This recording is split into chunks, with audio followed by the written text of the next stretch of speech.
Welcome to the latest episode of the B Movie Club. I'm your host, Kevin.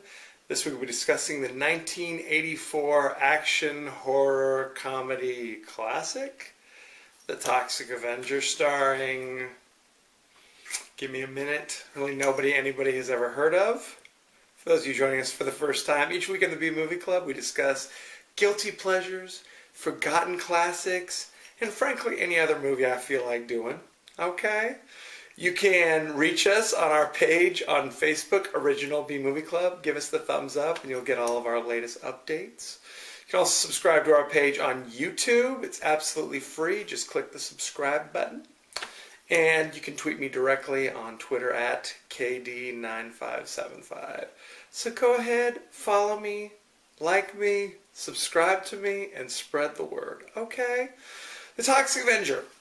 In this movie, you've got poor Melvin, who's your typical 98-pound weakling, who works as a janitor at a health club in New Jersey, in Troma, New Jersey.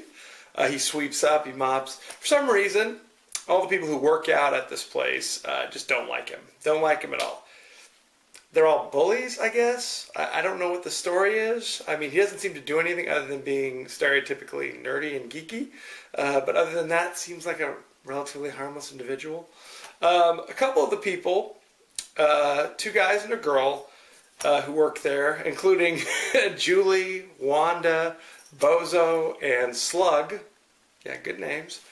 They have it in for Melvin. They just don't like him for whatever reason.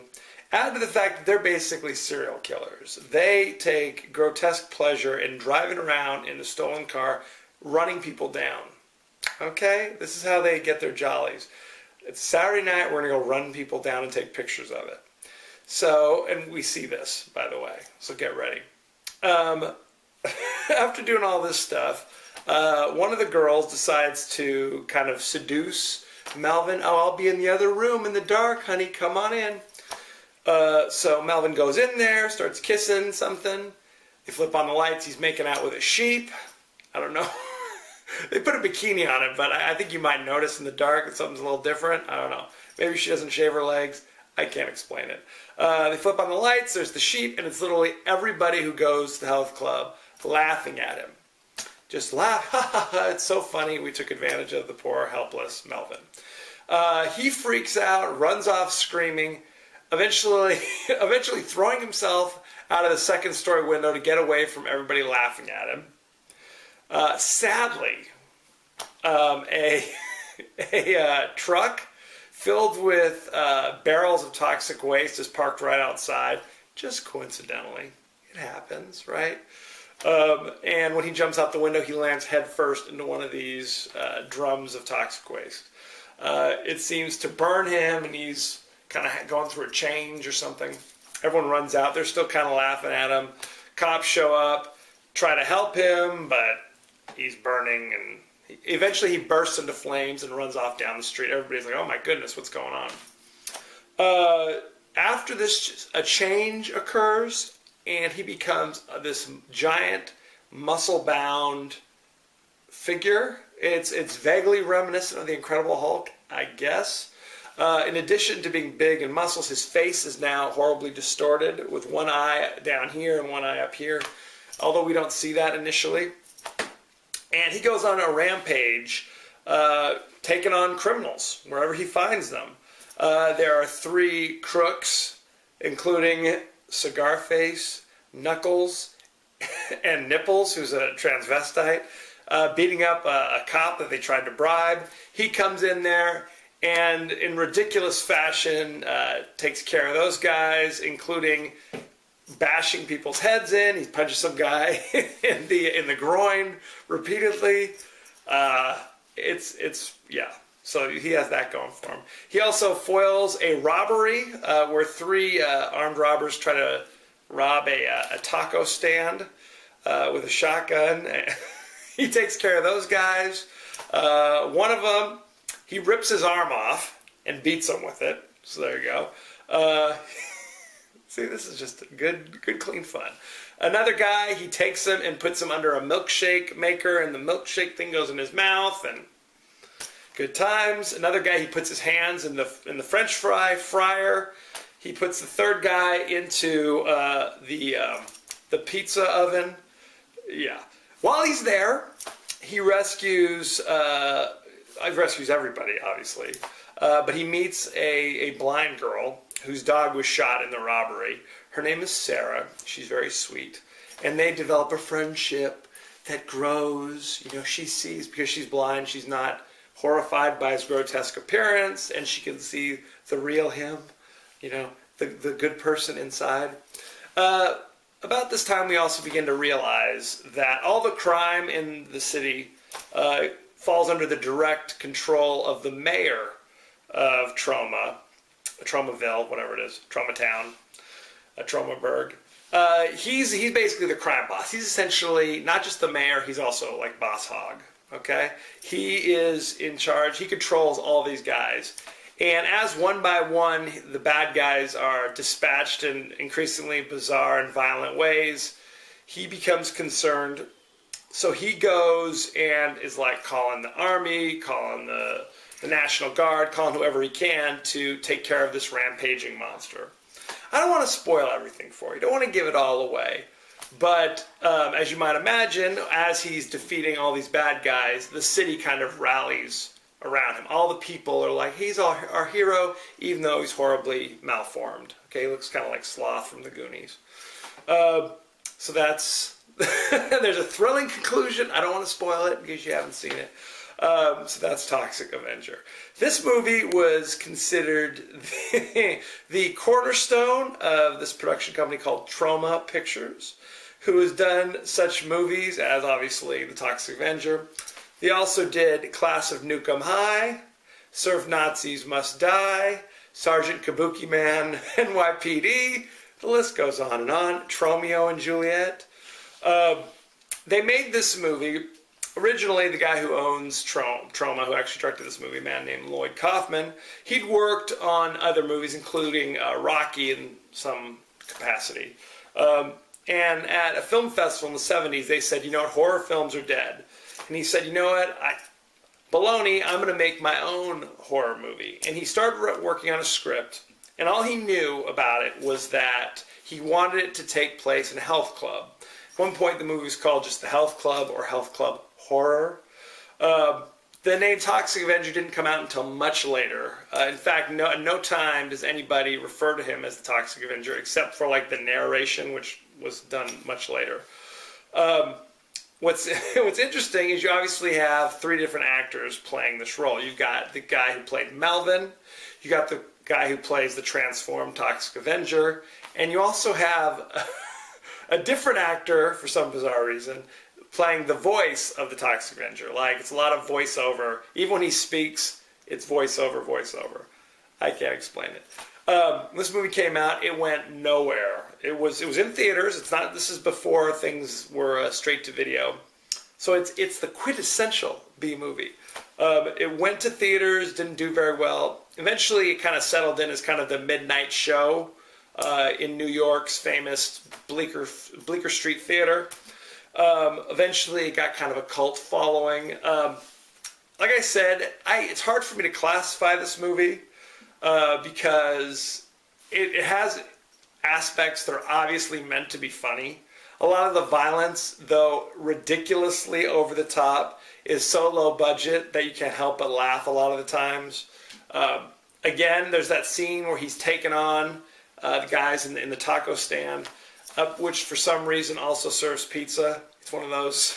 It's kind of an Italian taco fusion place, evidently. He's fighting these guys, and there's a lot of like pseudo martial arts going on here. and he literally rips this guy's arm off, okay? So how did they do that? Well, the actor they hired only had one arm. Problem solved. So the whole time he's standing there, when he's talking, when he's like threatening the people, he's got like a switchblade in his left hand. You do what we say, or blah, blah, blah. His other arm is just kind of sitting there dead at his side, kind of just hanging there. That's how they do it here.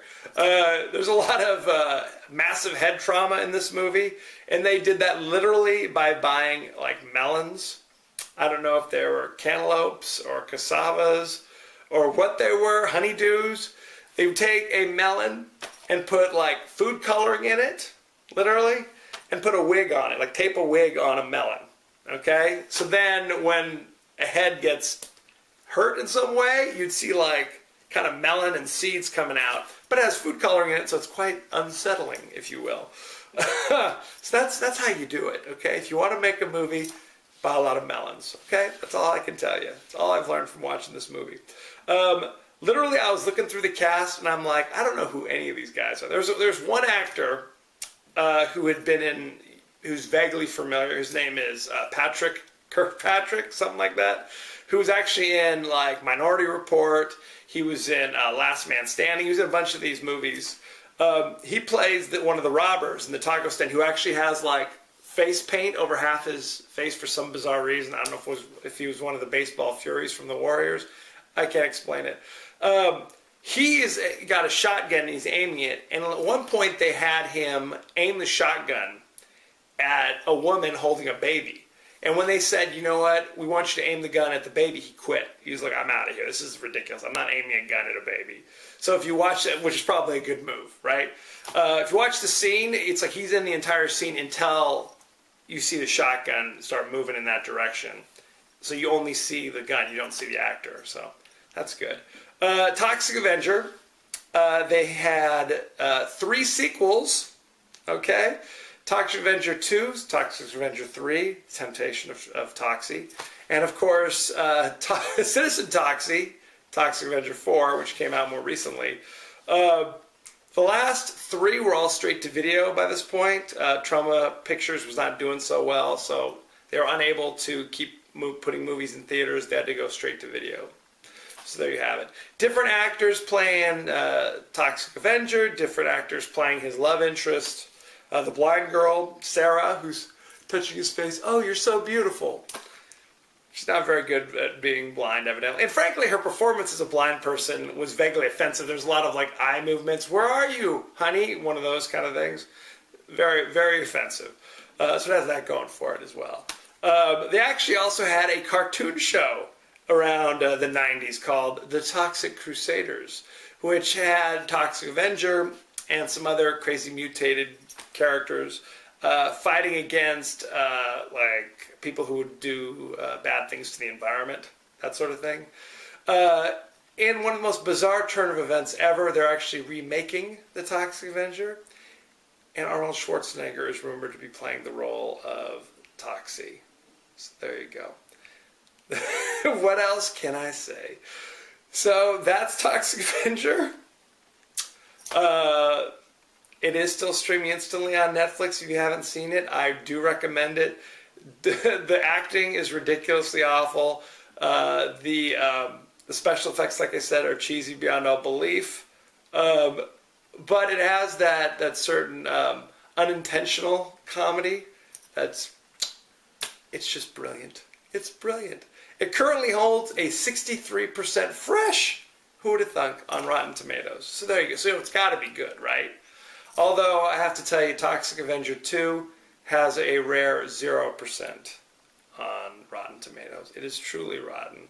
It is vile and foul. So there you go. Like I said, if you haven't seen it, rush out and see it. It's not for the faint of heart. It's for people who truly can enjoy ridiculous B-movies, which is what we're all about here, ladies and gentlemen. This is how we roll, okay? Next week, we're going to be going back to the comedy genre. The immortal classic Zoolander, starring Ben Stiller It's got Owen Wilson. It's got, what's her name, Christine Taylor. The list goes on and on. Will Ferrell. It is streaming instantly on Netflix, so check it out. Let me know your favorite scenes, favorite quotes, any other movie suggestions you might have, any comments, questions, anything you'd like to get off your chest. Like I said, please go to our page on Facebook, Original B Movie Club. Give us the big thumbs up. Go to our page on YouTube and subscribe. It's totally free. And you can follow me on Twitter at KD9575. As you know, I end every episode with a totally out of context quote. And here it is. Hey man, you want to walk that dog? Thank you. I added the sound effect. That's from the scene. I guess I'm going to give it context. That's from the scene where the robbers are knocking over the taco stand. They shoot the poor blind girl seeing eyed dog. One thing, no animals were harmed in this movie. How do I know that? Because when they cut to the dog, it's still breathing.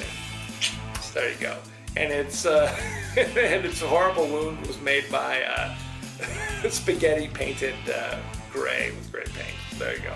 Good times had by all. So again, next week, Zoolander. Thank you for joining us, and be well.